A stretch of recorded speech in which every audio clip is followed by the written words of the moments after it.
Matagal nang nakatago ang mga kwentong puno ng tapang at sakripisyo. Isang lihim mula sa nakaraan ang magbibigay liwanag sa isang batang babae na si Ninya, na walang kamalay-malay sa dakilang kasaysayan ng kanyang pamilya. Sa kwarto ng kanyang lola magsisimula ang isang paglalakbay, isang lihim na matagal nang naghihintay na mabubunyag. Ito ang kwento ng The Hidden Letter.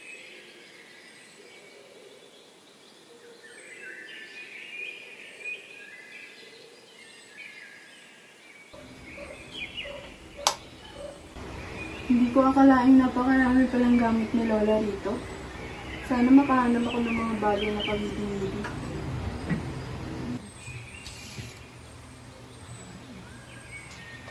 Oh.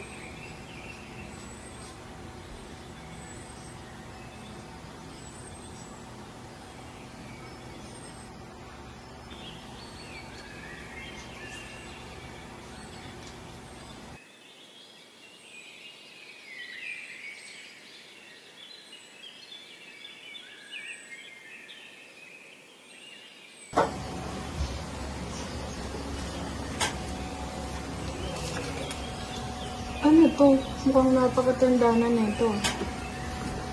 1897? Sa aking minamahal na pamilya. Kung binabasa niyo ito, nangangahulugan na naaalala pa rin ang aming mga sakripisyo. Isinusulat ko ito sa gitna ng aming pakikibaka para sa kalayaan. Ang revolusyon ay hindi lang tungkol sa amin. Ito ay para sa inyo, sa mga susunod na henerasyon.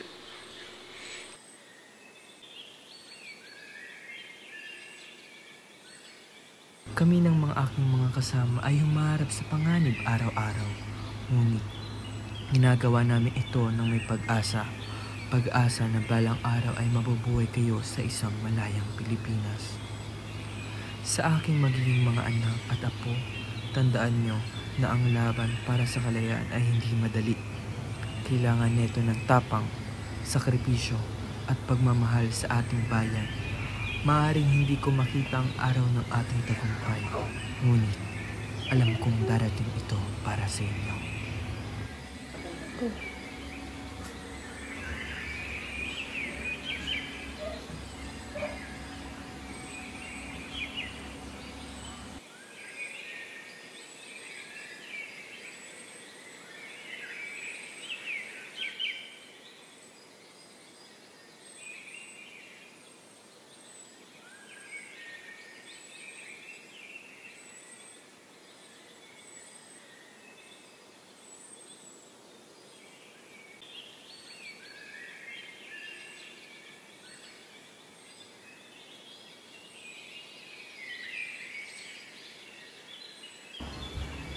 Lola, hindi mo pagugustuhan ang nakita ko sa kwarto ni Lola.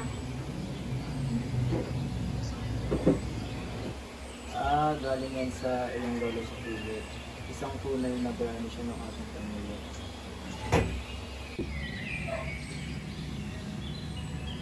Hindi ko alam galing pala ako sa matatapang na lahi. Panahon na para mas malaman ko ang aming kasaysayan.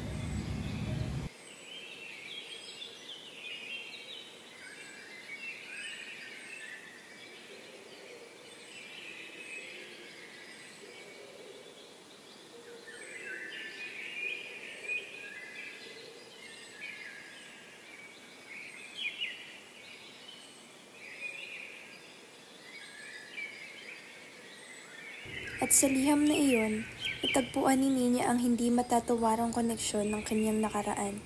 Mga kwentong hindi lang bahagi ng kasaysayan kundi bahagi ng kanyang pagkatao. Ngayon isang bagong henerasyon ang muling bumubuhay sa mga alaala ng mga bayani, upang ang kanilang mga sakripisyo ay manatiling buhay sa puso ng bawat Pilipino. Sa kanyang mga mata ang laban para sa kalayaan ay hindi pa natatapos, kundi ipinapasa sa mga susunod na tagapagmana ng ating kasaysayan. Ang kwento ng The Hidden Letter ay nagpapaalala na ang ating mga ugat ay patuloy na humuhubog sa ating kinabukasan at kalayaan.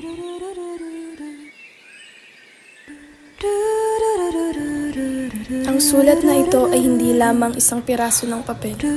Ito ang kwento ng ating kalayaan, ng ating mga ninuno na hindi hindi natakot magbigay ng kanilang buhay para sa bayan. Ang mga sakripisyo nila noon ay dahilan kung bakit ako nandito ngayon. Malaya at may pagkakataong ipagpatuloy ang kanilang mga laban.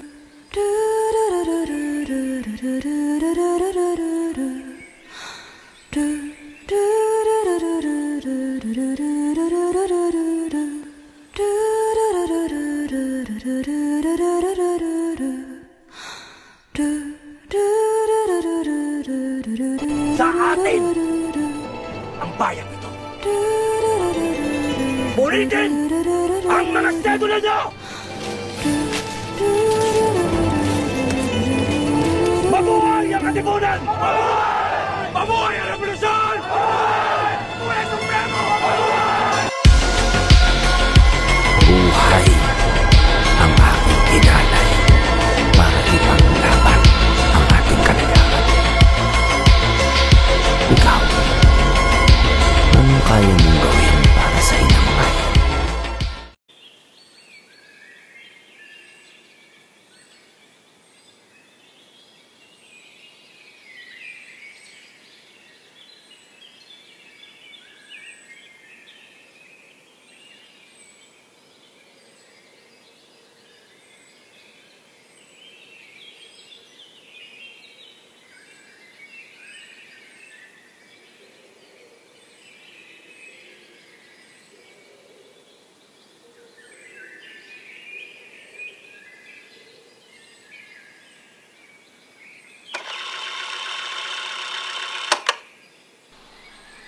My name is Nina Nicole Bernaga and ang role ko po sa video na to is ako po yung batang babae na nakatapos ng lumang liham.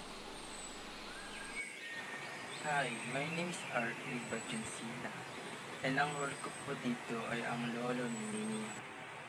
Si Martis Faustino bilang sumusulat ng mensahe ng lolo ni Nina. My name is Althea Condino. I am the videographer and the editor of our group.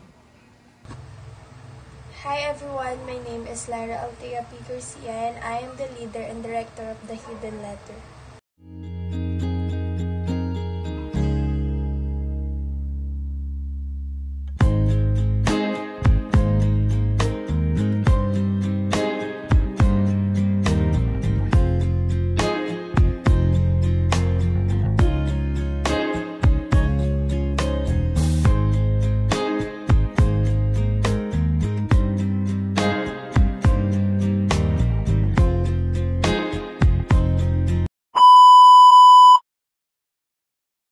Ano, paano? Go! Sige, mag-ano ka?